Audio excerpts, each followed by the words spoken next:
So we've got a little bit of a clamor here with the iPhone 15 Pro Max as people are claiming some overheating issues, some pretty significant overheating issues doing just basic things, social media, Instagram, texting, stuff like that, getting too hot to handle.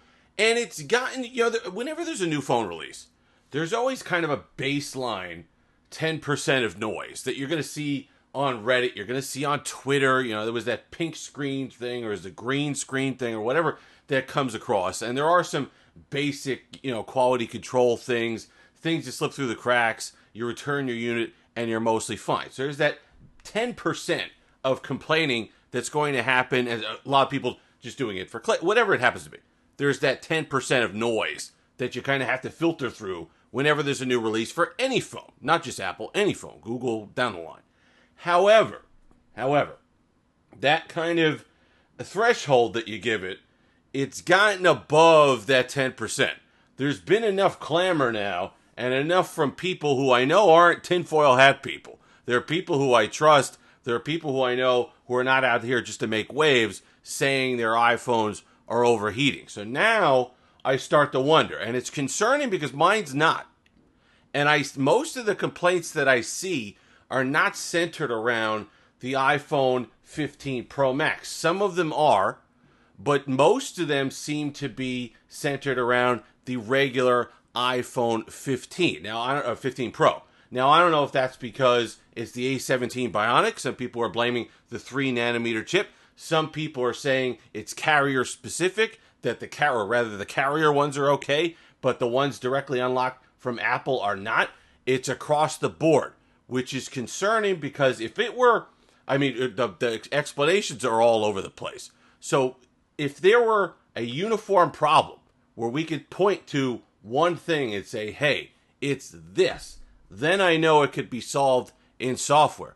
If it's sporadic, if it's all over the place, like it seems to be, it kind of creeps in to Google quality control territory where it's not a software issue. There's just various hardware problems all over the place. So we'll see.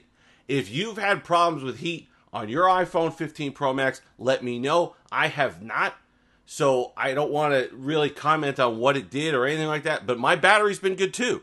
So people have had heating issues and battery issues, which makes sense. If your phone is overheating, the battery's not going to be efficient and you're going to get drained. But mine is not experiencing that. And the other thing is, I'm not somebody who's going to sit here and completely trash out. Like, I'm not an Apple trasher or something like that. I like a lot of the products they put out. But to think, it's not beyond the realm of possibility that Apple has a problem with heat dissipation or with overheating. It wasn't that long ago where Johnny Ive was at the company and those MacBook Pros, you could cook on those things. They would be absolute heat monsters, and it didn't matter to them. The thermals just they weren't even concerned. He was like Kylo Ren when he was trying to blast Luke Skywalker into the atmosphere at the end, just screaming that he wanted more lasers on it. So he just wanted thinner and thinner and thinner, and finally, Apple had to backtrack, and for the first time, I think ever, made a product of MacBook Pros thicker in order to get some heat flow in there, or some airflow in there, to make the phones, make the laptops a little bit cooler. So, did they make it? Did the titanium enclosure somehow, the phone thinner, the new A17 with the 3nm, is it using up to, whatever it happens to be, I hope they get it under control. I hope there's a software fix for it, because I hope it's not a quality control thing. I hope it's not the 3nm process. I hope it's not the A17. And I don't think so. I think it's a fixable thing only because of the fact that it's somewhat sporadic. If it gets more systematic, then I'll have a problem. But right now, mine is running fine. And I think if it was the 3nm process itself and the design of the chip itself, it wouldn't be selective. It wouldn't be an issue where some of them are affected, some of them aren't. So I really hope that that's the thing. Maybe it's an iOS 17 thing. iOS 16 had plenty of its problems on launch with battery life, with battery drain, a couple other things. So overheating could be an optimization thing as well. So that's something. But I really think that if you're concerned about it, if you've seen a lot of the stories, if you're saying, you know what, I was thinking about an iPhone 15, but I'm going to hold off. And you still kind of want one anyway. You're looking at them because there's a lot to like here. The build quality is fantastic. The performance is great. I can't wait to get to the camera comparison in the full review and when we talk about the S23 Ultra, because the camera in this thing is to me is absolutely phenomenal. The photos are clean, and I love what the photo app does now. That when you take the photo and you go back to view it, it gives you a brightened version that you could turn back, and I'm sure you can mess with that. But I like that it gives me a nicely optimized version of the photo to clean up the white balance and whatever happened there. They are really clean. They are really crisp. So I think you're going to enjoy those. Performance has been great. Like I said, a lot of people have noticed throttling and slow down and different things with charging. When they're charging it, they have problems with it overheating and burning up, and the A17 throttling, people saying it's telling me I gotta let it cool down and I can't use it. None of that for me. So if you want to go for an iPhone 15 Pro, opt for the 15 Pro Max. We talked about in the last video how the weight's not an issue this year. You're going to get that 221 grams because of the titanium. Don't worry about the durability. Don't bend it like this, and you'll be fine. So if that's kind of what's holding you back, get the Pro Max. Maybe it dissipates heat better. Maybe there's better airflow somehow in here. I don't know how that works. But maybe there's some way or something that they did that it's not as bad, the overheating on the iPhone 15 Pro Max, as it is on the iPhone 15. That could always be a thing. But that's just my experience with it.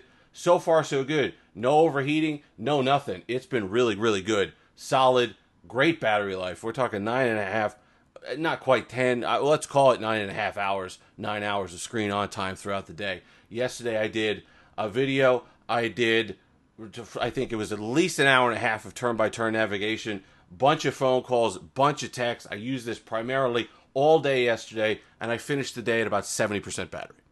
So that's what we're talking about, and that's what I expect when I get an iPhone 15 Pro Max. I get this because of the battery and because of the larger display to get that iOS experience on the big screen. But would I not get one because of overheating? No, because I do think that if you do get one that's doing it, be a regular consumer, right? Okay, don't forget, tech reviewers, we keep them and we work through problems because that's what we do.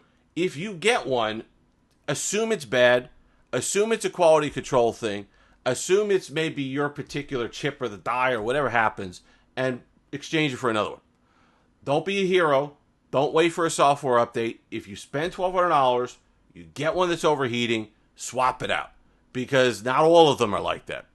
So I got one that's perfectly fine. You could get one that's perfectly fine as well, and it'll be a phenomenal, phenomenal experience. So that's what I recommend. Would I worry about the overheating? I'd keep it in mind, because like I said, it's not people that cause drama. It's not people who are always off the wall with the kind of Reddit problems that these phones have on release. They're legitimate reviewers, people who I trust, are saying, hey, mine's overheating. I'm having an issue with this. So it is a concern out there.